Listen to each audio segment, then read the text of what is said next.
You know what's so funny for a guy who loves hockey fights as much as I do? I'm a horrible fighter and I hate fighting. Like in a public, like I think everyone should be able to work their arguments out. But in hockey, I just love the scrap. I absolutely love it. Yeah, and it's not so. Here's the other thing too. It's not so much I love seeing guys fight. Like I love going to a game and there's a couple of tilts. Love it. But I need to go to a game and know that I might not see a fight, but I could possibly see a fight. Like I need to know that the guys are playing with edge, right? Mm-hmm. That doesn't mean they're going to beat the tar out of each other. But I need to know if you do that wrong and you do that wrong, we're going to meet and we're going to figure this out. And I just find there's no edge to a lot of the games now. It's funny. When I go to a game and there's a fight, I'm surprised. Oh yeah, for sure. Yeah. Especially a Leafs game. Yeah. You're shocked. Yeah. It used to be the complete other way around.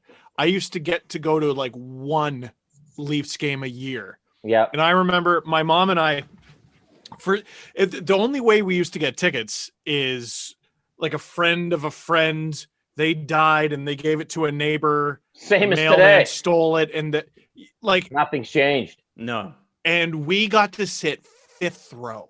Wow. My mom and I. And it was right when they started introducing people come into your seat to ask you like, hey, do you want some nachos or whatever? And my mom, I just remember her looking around going, so this is how the other half lives. Yeah.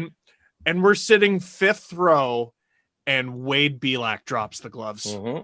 And I just remember being like, oh my God, I'm here for a Wade Belak fight. This is the best. This is the best moment of my life. Now I get to go to all the Leaf games I want.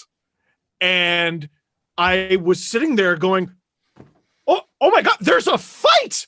Yeah. For the first time in maybe 10 games that I've been to, there's a fight. And there were a grand total of 0.5 punches between Kasperi Kapanen and Jared McCann. Yeah. I'll do highlights now. And, Dangle, you guys know I get the highlights cold, which means I don't see them. And they'll be like, there was a line brawl. So I'll read line brawl. And halfway through it, I'm like, this isn't a line brawl. I'll go down to the highlight row and I'll go, guys, I'm going to show you what a line brawl looks like. A line brawl is 5-on-5, everybody chucking. Maybe the goalies are going too. Not a bunch of guys hugging. Whatever. I'm not saying I'd chuck.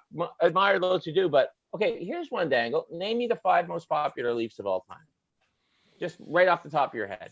It depends on the generation, but just you'd go. be hard pressed to have a conversation with a Leaf fan that doesn't include Doug Gilmour. Yes. That doesn't include Wendell Clark. Yes. Daryl Sittler, Tiger Williams, like just from our generation. Maybe for you, a Belak. Maybe for you, a Belak. I don't know. Well, Domi. Ty Domi. Yeah, you Domi get was into a the god when we were arguments. growing up.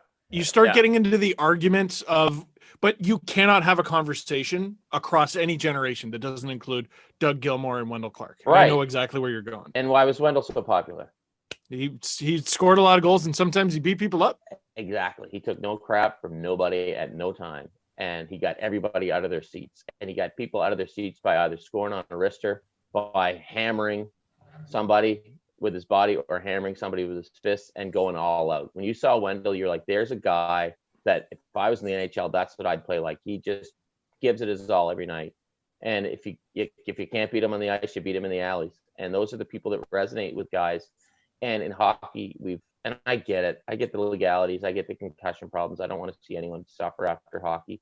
I don't want to see a guy go fight twice a night for 80 games. That's not going to help anyone.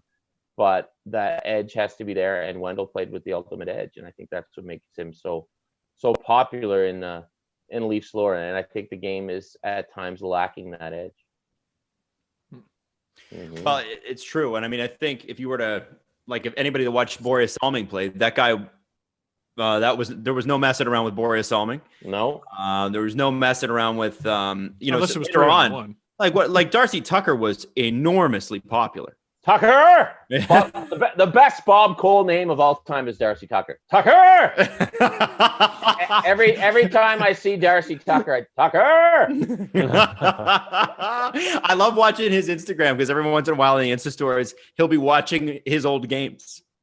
Oh, Darce? Yeah. He's there's a guy that loves hockey. Hockey. I always say I always we do a lot of banquets and hockey events together, and I say best angry face in the world belongs to Darcy Tucker. When you get angry, there was one last night. He was going after. It was on Instagram. Who was he going after? I want to say it was somebody on the Bruins or something. I'm looking for a photo. I'm going to show you guys. So, but yeah, Darcy would get so angry, and I absolutely loved every second of it because he just played with pure passion. Oh, here it is. So whenever I see Tucker, I just yell out Tucker. So here we are one night after Scotiabank Hockey Day in Canada wrapped up. See if you can you see what the sign says? There's a glare on it. It's a bit of a glare. Oh, just Tucker. Tucker! That's awesome. That's awesome. Yeah, we've told the story often, and we won't tell it again. But look at that. Oh yeah, that's terrifying.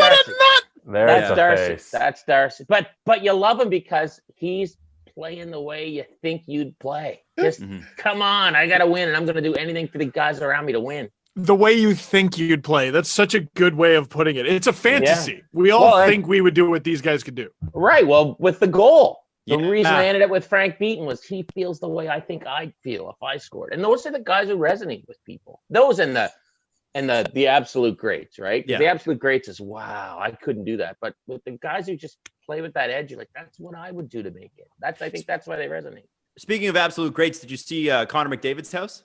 Okay. Why is Twitter so worked up about what did you guys think he was going to live in? A shack like I live in? Yeah, is that a problem? He makes $12.5 million. Did that become a problem? No, why are people like, oh my God, look at his house? I'm like, well, what? Of course, look at his house.